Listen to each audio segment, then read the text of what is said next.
Hello tout le monde, ici Julien, le capitaine de Pilotine, et nous allons voir ensemble aujourd'hui comment administrer le plus simplement possible votre menu et votre footer avec votre site WordPress réalisé sous Gutenberg et avec le Piloblox.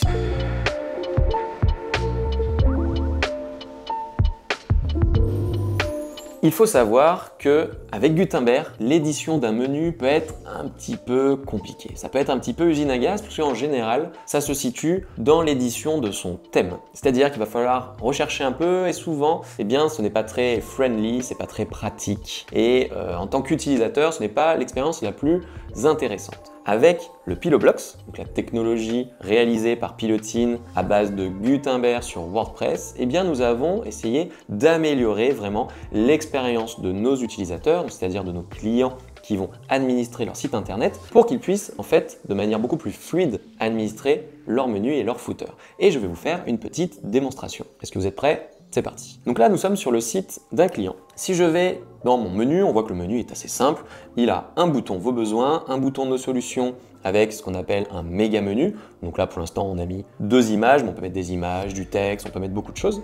Et on a des boutons avec des petites animations, Nous connaître et Contacter-nous. Pour aller administrer ça sur notre site Gutenberg, on ira directement dans la partie ici, Paramètres. D'ailleurs, on peut voir que nous avons ajouté directement dans votre back-office la possibilité d'administrer aussi votre ID Google Tag Manager. Google Tag Manager, c'est ce qui va permettre de pouvoir mettre les trackings de Google Analytics par exemple, ou encore de Google AdWords. On va pouvoir directement copier-coller le petit bout de code qui va nous permettre de gérer tout ça ici. On voit qu'on peut aussi mettre son API pour Google Maps, vous savez quand vous voulez afficher votre petite carte directement sur votre site. La petite carte avec le positionnement pour dire qu'on est à telle adresse. Bon, pour aller voir le menu, on a juste à cliquer ici sur Menu et on va pouvoir retrouver ici exactement le menu que vous avez vu sur le site internet. Donc ça permet vraiment de simplifier et de voir un petit peu à quoi ça ressemble. Et quand vous ferez vos modifications et que vous allez publier, vous aurez ici le menu qui sera mis à jour aussi. Et en fait, l'édition, elle se situe comme ça. On va pouvoir gérer ici le logo en version blanche, par exemple, le logo en version couleur. Vous savez, quand on va scroller, par exemple, le logo va pouvoir changer de couleur. On va pouvoir gérer ici l'ensemble de nos liens, les liens qui vont apparaître là-haut. On va pouvoir mettre le lien, l'URL directement. On va pouvoir mettre le terme qui sera affiché, par exemple ici, nos solutions. Et on va avoir ici les éléments qu'on retrouvera dans le fameux menu burger. S'il y a des images, si on a d'autres contenus, si on a du texte, on va pouvoir tout administrer directement ici. En parlant des menus, il faut savoir d'ailleurs qu'il existe différents types de menus. Il peut y en avoir pour tous les goûts et tous les styles. Je vais vous montrer quelques exemples pour que vous puissiez voir un peu toutes les possibilités qu'on peut avoir avec un outil comme WordPress et Gutenberg. On a, le menu tout simple avec un bouton. Et quand je clique sur le bouton, j'arrive sur la bonne page. On va avoir après des menus qu'on appelle un peu plus méga menus. C'est-à-dire que quand je vais cliquer, je vais avoir des éléments un petit peu plus enrichis. Si je vais sur le site de Pilotine par exemple, on voit ces fameux méga menus où je vais pouvoir mixer du contenu texte avec des images, des appels à l'action. On a des méga menus encore un petit peu plus poussés, comme là sur la partie expertise, où ça va prendre 100% de ma page et je vais avoir vraiment des grands éléments qui vont pouvoir permettre de mettre en avant de belles images et de pouvoir valoriser encore plus vos expertises ou le côté humain de votre entreprise. On va aussi avoir les menus plus burger. Par exemple sur ce site, si je clique sur le menu, je vais pouvoir avoir le menu qui apparaît au clic, avec aussi d'autres menus déroulants à l'intérieur. Si je retourne sur ce site, on va pouvoir du coup retrouver l'ensemble des types de menus qu'on a vus, le simple bouton, le méga menu ou encore d'autres boutons avec des petites animations et aussi un menu burger en plus qui va pouvoir se mettre sur le côté ou en haut quand on est en version responsive, qui va se mettre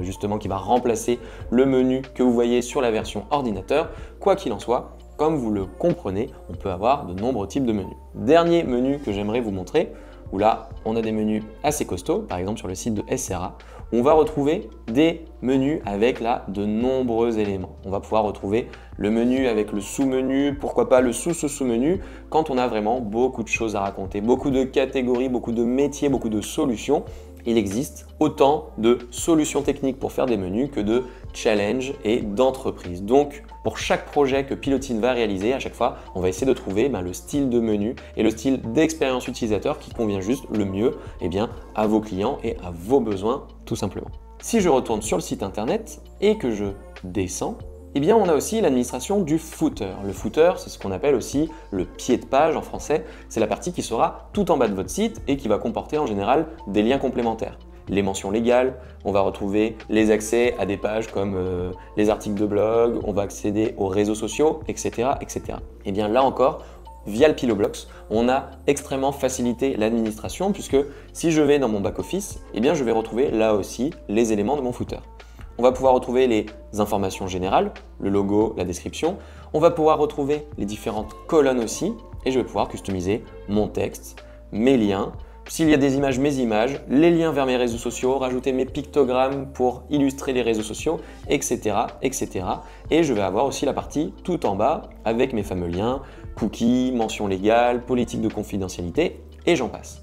Mais en tout cas, on a pensé l'administration de votre menu, de votre footer de manière beaucoup plus avancée qu'avec la version de base de Gutenberg afin que vous puissiez retrouver facilement toutes ces informations et les modifier à votre guise à chaque fois que vous allez rajouter des contenus, rajouter des pages ou faire des modifications directement dans votre menu. Une fois que vous avez fait vos modifications, vous n'avez plus qu'à cliquer sur mettre à jour et la magie du Piloblox va opérer. Si vous souhaitez en savoir plus, n'hésitez pas à nous contacter via le formulaire de contact ou via LinkedIn ou via n'importe quel outil de communication et ce sera avec grand plaisir que nous pourrons vous faire une démo beaucoup plus avancée du Piloblox, de Gutenberg et de WordPress pour votre projet.